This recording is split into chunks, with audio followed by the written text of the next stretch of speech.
Magandang araw po sa aking mga minamahal na kababayan, Luzon, Visayas at Mindanao, sa ating mga kapatid na Muslim.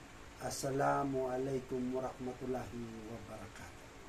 Welcome to my vlog. Narito na naman po tayong muli para sumagot sa ating mga katanungan. Pero bago yan, sa mga hindi pa nag-subscribe, pwede po bang pakiclick mo na ang ating subscribe button? Maraming salamat po. Para sa mga nanonood ng vlog natin ngayon, ang tatalakayin natin ngayon ay tungkol sa bike lane. Yes! Magandang usapan to. Tara, pag-usapan natin yan. Ito ang aking opinion. Ano nga ba ang silbi ng bike lane? Para maiwasan ang aksidente sa mga nakabike? Bakit hindi pwedeng dumaan ng motorcycle sa bike lane? Ha? Pares naman dalawa lang ang gulong. Ha? Ano, aksidente ba?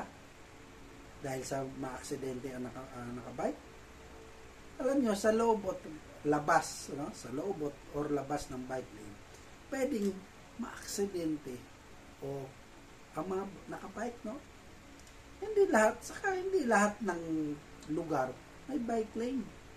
Diba? Mas maganda kung sa akin lang, ano, pagsasamahin yung bike at motor sa isang lane. Kung hindi, magpa-implement, no, para sa mga motorcycle lane sa lahat ng lugar, no? Di ba? Kasi tingnan niyo mga mahal kong mga kababayan. Yung bike lane, isang napakagandang batas na ipinatupad dahil para sa mga bike. Napakaganda nga naman po, ano. Pero sa isang banda, kung nabigyan nila ng importansya ang nagbabike, dapat bigyan din nila ng importansya yung mga nakamotor. Di ba po ba? Alam nyo, sa lahat ng nangyayari, kawawa ang mga nakamotor. Tingnan nyo, yung bike, motorcycle lane na dinadaanan dapat namin, pinuno na ng mga four wheels vehicles, no? So kami mapipilitan na dumaan sa bike lane. Kasi bakit? Iniisip namin, dalawa rin kami parehas ng gulong eh. So, pwede kami dumaan dyan. No? Unang-una, kung titingnan mo maigi, walang laman yung bike lane na yan. Hindi katulad ng motorcycle na alos minuto makikita mo, nandyan yan nakaano ang mga motor. Wala man naman dumadaan ng bike sa nakatulad ng motor na lagi minuto merong motor dumadaan, di ba? So para sa akin, pagbigyan nyo na dumaan ang mga motor para sa safety ng mga kamotoran. Yung safety rin ng mga motor ang iniisip natin dito. Kasi kung ayan may barrier, di ba? Dadaan dyan ang motor, iwas na dito sa mga four wheels vehicles na pwede maka-aksidente. Kasi hindi lahat ng mga nakamotor, yung iba dyan, puyat na, pagod na. Diba? Nakakatulog na sa pag-drive. Pero kung nasa bike lane yan, maaaring halimbawa ng ma-aksidente, pero nandun lang sa loob ng bike lane. Hindi siya makakaano dito sa karamihan malalaking motor at maaaring talagang ikamatay niya. No? So, bakit hindi natin ipagamit, no, ang mga bike lane? Hindi naman kasi lahat na nagagamit o naano ng mga bike. Ano ba, katulad yan? Walang barrier, diba? Buhit lang yan. Ngayon, pwede dumaan dyan yung motor. Ngayon, kung may aabutan may aabutan kami mga motorista na bike, pwede mo umiwas para mauna. Diba? Masyadong nung sumikat kasi yung bike may mga senador na nagpapakita kasi na ang bilis magawa ng batas. Pero sa motorista, sa utak nyo sabi niya, bakit hindi nyo magawan ng paraan yung tapos ipagbabawal nyo ngayon, ipagbabawal nyo ngayon na dumaan ang motor doon sa bike lane. Parehas naman two wheels yan. Anong pinagkaiba? Kaya nga, yun, pagka-aksidente, anong pinagkaiba nun? Eh, kahit wala naman sa bike lane yan, talagang ma-aksidente yan. Di ba? Maaaring ma-aksidente sila. Di ba? O, sa akin lang, bilang suggestion, ang mga motorista, payagan na, kasi hindi naman masyado nagagamit eh. Ngayon, ayaw nyo paggamit, o hamon sa inyo yan.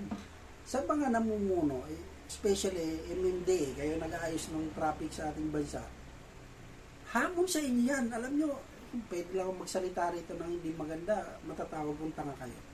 Kasi, napakahina ng kokote ba? Diba? Wala kayong pakialam sa mga motorista. Pero, ang bike, ang bilis yung gawa ng ng solusyon. Bakit hindi nyo pagdikitin yan? Diba, dalawa yan, na sakop, pinati nyo yung isang lane ng isang four-wheels vehicle. Ba't di mo hatiin yan? O di, kung gusto mo, yung kalahati, o di sa bike lane, yung kalahati, isang motor, para hindi na makaabala. Ay, totally, yun ang gusto nyo. Sabi ko nga sa inyo, ang mga motorista, mga may respeto yan. Meron yung sinusunod. So, pag sinabi mo, susunod at susunod yan. Kung iyan isang daanan lang, eh di doon dumaan. Doon lang dumaan talaga. Diba? Kaya, alam nyo, kaya talaga. Kung ikaw talagang para sa bayan ang iniisip mo, ikaunlad, ikakagaganda ng bayan, o ng lugar mo, kaya yan ipatupad. Napatupad nyo nga yung P2P lane, di ba? O, naipatupad. Dito na lang tayo sa bike lane. Imagine mo, sa highway may bike lane. Tapos ibabawal mo ngayon ng motor. Kahit ang bike lane, kahit wala yung mga helmet ng bike, pwede dumaan kasi bike lane. Tapos yung motor, babawalan mo ngayon dumaan. Kasi bakit? Ewan ko ba kung anong uhulihin nyo pa. Grabe, yan. Kasi nakasaad na sa batas na bawal dumaan dyan. Tanging bike lamang dyan. Totoo naman po yan. Pero hindi naman nagagamit Hindi naman nagagamit masyado at walang bike na katulad ng motor. Di ba? Saka bakit nyo padadaanin sa highway ang mga bike nila? Pwede naman dumaan sa mga di ba? Maliit lang ang volume ng bike. Yan ang gusto kong ipaano sa inyo. Ngayon, compare dun sa mga motor, padaanan na natin yan, yung mga daanan ng bike lane na yan. Ang mga motor, magagaling naman yan kundi pag nandyan yung bike, iwasan, di ba? Hindi naman yung sasadsa rin di ba? Ano naman yan, alam ng mga motorista yan. Sa akin lang, di ba? Kung ayaw nyo padaanan ang bike lane, di gumawa kayo ng katulad ng bike lane para sa mga motor. Bigyan nyo naman po ng pagpapalaga yung mga motorista natin. Sino ba naman ang nagmumotor na gustong maaksidente? Di ba? Di ba? Total naman ang motorcycle lane, di naman nagagamit. Di ba? Yung bike lane, ipagamit na. Kasi rin naman, di ba? Para maging maayos o maging magaan. Makita mo na maayos yung dali na itong malalaking truck na to, mga 4 wheels na to, nandyan lang naman. So, huwag mo nang pasalihin dapat yan. Hindi, makikita mo, sisigit-sigit. Diba? Kaya natutuwa talaga ako sa inyo pag nanguhuli kayo. May mga telescope pa kayo, may radyo pa kayo. Na ito, dumaan sa ganitong diba? Iniiwasan ko kung hindi ba naman kayo, diba? Napakasimple lang. Alam mo, napakasimple lang ng problema na yan. Manimala kayo. Pagpapatupad lang yan. Gawin nyo ng bike lane din. No? Yung bike lane, katulad ng bike lane, gawin nyo yung mga motor din. Diba? Kung hindi naman, pagsabayin mo na yan, hindi naman masyado nagagamit. Wala masyadong volume ang bike. No? Para sayang nakikita ko. Sayang. Tapos, kami, na mga motorista, takot tumaan kasi baka sa unahan may nanguhuli. Kaya kahit siksik kami dito sa mga malalaking truck, mga kotse na yan, wala pati mga pakialam din minsan ng mga yan.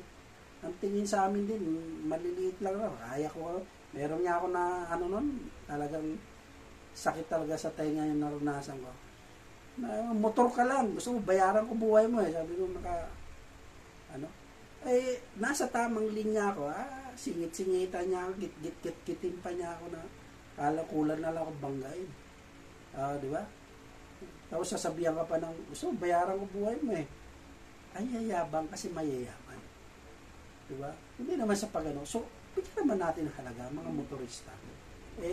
Gumawa ng ng daanan, no? Parang sa bike lane. So, sa akin lang naman kung ano yung silbi ng bike lane na hindi naman masyadong gagamit, ipagamit natin sa ating mga motorista. So, doon lamang po ako, o kaya, gumawa kayo ng madadaanan ng mga motor. Hanggang dito na lang po muna. Para sa may mga katanungan dyan, no? Mag-comment lamang po kayo dito. At siguradong sasagutin ko yan sa abot ng aking makakaya. Hanggang dito na lamang po. Hanggang sa muli, Robert Caballero agad. Tandaan, pag may tanong, sagot agad. Marami pong salamat. Mag-ingat po lagi ang riders natin yan.